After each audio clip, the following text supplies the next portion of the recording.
সাবধান হয়ে যান। আমার দেশের মানচিত্রের উপরে কুনজর দিবেন না, সেই চক্ষু আমরা উপরে ফেলতে জানি।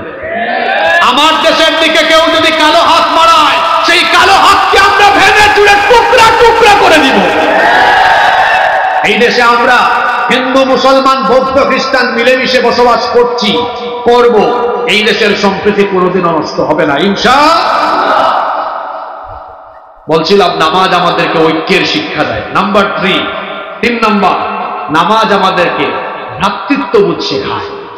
এই যে নামাজে আমরা দাঁড়াই, কুলিওয়ালা, ঠেলাওয়ালা, রিক্সাওয়ালা, মেথর, মুচি, আপার ক্লাসের মানুষ, লোয়ার ক্লাসের মানুষ, সমাজের সাধারণ নাগরিক, এমপি, মন্ত্রী, নামাজে মসজিদে ঢুকলে কারোর সাথে কারো কোনো ভেদাভেদ থাকে?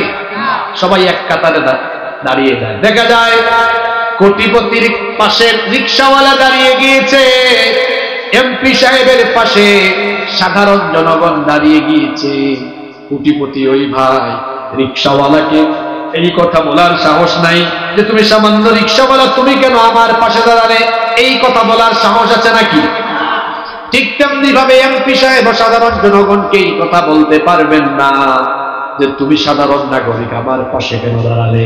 এটা যদি কেউ বলেও ফেলে, তাহলে ওই রিক্সাওয়ালা বা সাধারণ নাগরিক সে বলে উঠবে, এটা মসজিদ আল্লাহর ঘর, ফুটানি দেখানোর জায়গা নয়।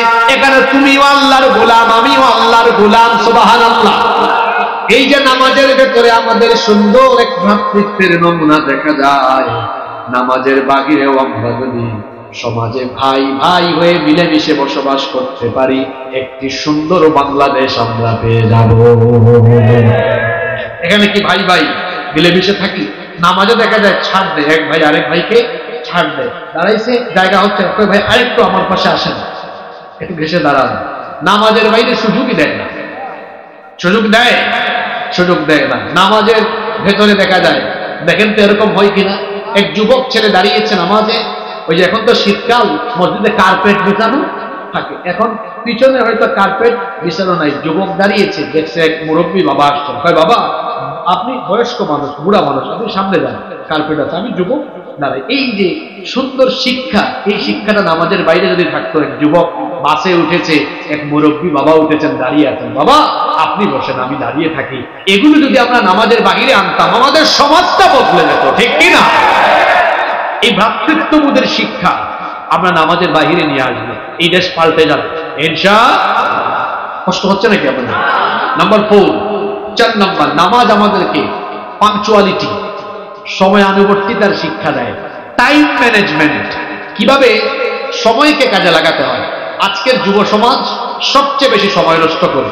যুবক ভাইয়েরা, যারা পড়াশোনা করো, ছাত্ররা, তোমরা ভদ্র ছেলের মতো সত্য কথাটা স্বীকার করো। এখন তো যুবকদের সময় নষ্টের প্রধান হাতিয়ার হলো এই মোবাইল। সত্য কথাটা বলো তো, প্রতিদিন মোবাইলে তোমরা কত ঘন্টা সময় দাও? মাশাআল্লাহ, এখানে একজন সাহসী ছেলে পাওয়া যায়, স্বীকার করছে, সত্য কথা বলতে সাহস লাগে 10 ঘন্টা, তবে আরো বেশি আছে। আমি যদি ধরি তাহলে 10 থেকে 14 ঘন্টা। 24 ঘন্টার মধ্যে যদি 10 থেকে 14 ঘন্টা সময় কেউ মোবাইলে কাটিয়ে দেয়, ওর জীবনের তো অর্ধেকের বেশি সময় মোবাইলেই চলে যাচ্ছে। আহারে, যে সময়টুকু আমার ছাত্র ভাইয়েরা ফেসবুকে, ইন্টারনেটে নষ্ট করে, এই সময়টুকু তারা যদি পড়ালেখায়, গবেষণায় কাটাতো, আমি তো বলি এই বাংলাদেশের ঘরে ঘরে বিজ্ঞানী, দার্শনিক, মনীষী, গবেষকের জন্ম হতো। সময় নষ্ট করো না ভাই। সময় হচ্ছে মানুষের জীবনের সবচেয়ে দামি নেয়ামত। টাকা গেলে টাকা পাওয়া যায়, সম্পদ গেলে সম্পদ পাওয়া যায়, সময় গেলে সময় আর পাওয়া যায় না। 2025 সাল চলছে এখন। বলেন তো 2015 সালে এই মনিরামপুরের কোনো ব্যক্তি যদি 10 লক্ষ টাকা ক্ষতিগ্রস্ত হয়, 2025 সালে 20 লক্ষ টাকা মালিক হওয়ার সুযোগ আসতে পারে কি পারে না? পারে। 2015 সালে কারো যদি 10 বিঘা জায়গা থাকে, যদি সব হারিয়ে ফেলে, 2020 সালে আবার আরো 20 বিঘা জমির মালিক হওয়ার সম্ভাবনা থাকতে পারে কি পারে না?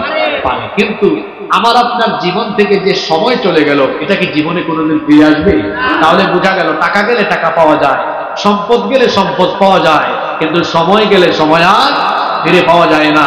এজন্যই তো বলা হয় সময় কাজে লাগিয়ে সম্পদশালী হওয়া যায়, কিন্তু সম্পদ দিয়ে জীবনের ফেলে আসা সময়কে ফিরিয়ে আনা যায় না। ও আমার যুবক ভাইরা, 5 ওয়াক্ত নামাজ তো সাজদা দেওয়ার জন্য নয়, এখান থেকে টাইম ম্যানেজমেন্টের শিক্ষা আছে। বলেন তো প্রত্যেকটা নামাজের শিডিউল আছে না নাই? ইন্নাস সালাতা কানাত আলাল মুমিনিনা কিতাবাম মাওকুতা। নিশ্চয়ই নামাজকে সময়ানুবর্তিতার ভিত্তিতে ফরজ করা হয়েছে। ফজরের নামাজ কেউ যদি সকাল 10টায় আদায় করে হবে, নামাজের সময় হয়ে গিয়েছে, এই এলাকার মেম্বার সাহেব তিনি এখনো হাজির হন নাই, তো সবাই কি মেম্বারের জন্য অপেক্ষা করে না অপেক্ষা না করে দাঁড়িয়ে যায়? জোরে বলেন, জোরে বলেন। অপেক্ষা না করে দাঁড়িয়ে যায়। তার মানে সময় হয়ে গেলে সময়ের কাজ করতে হবে। শুধু এই সময়কে যদি আমরা বাংলাদেশে কাজে লাগাতে পারতাম, বাংলাদেশ বদলে যেত। প্রতিটা ছাত্র যদি সময়কে কাজে লাগাতো, তার ক্যারিয়ার বদলে যেত, তার জীবনটা পাল্টে যেত।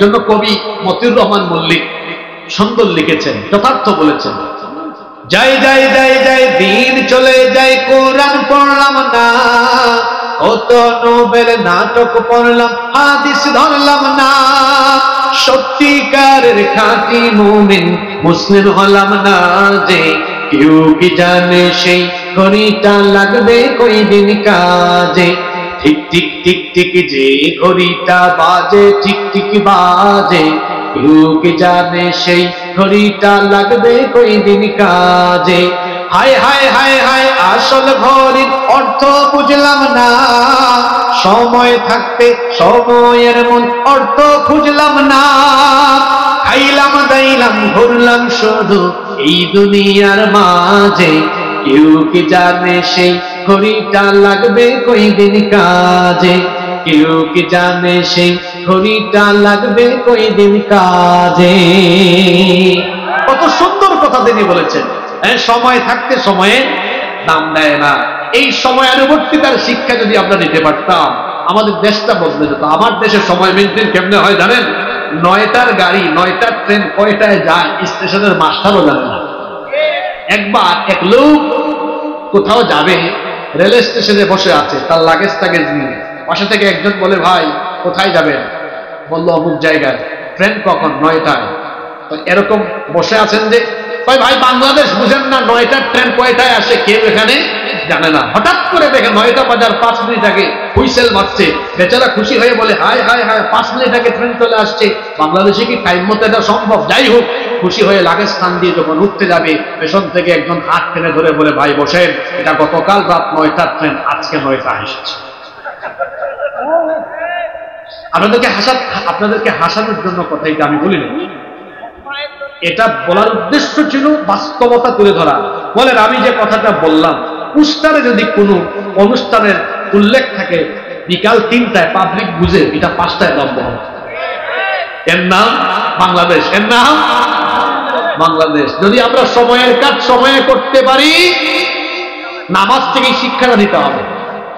আচ্ছা, জোহরের টাইমে জোহরের নামাজ, আসরের টাইমে আসরের নামাজ, মাগরিবের টাইমে মাগরিবের নামাজ। এই যে টাইম মেনটেন করা, দেখবেন প্রতিটা মসজিদে 5 ওয়াক্তের নামাজের শিডিউল লটকানো আছে।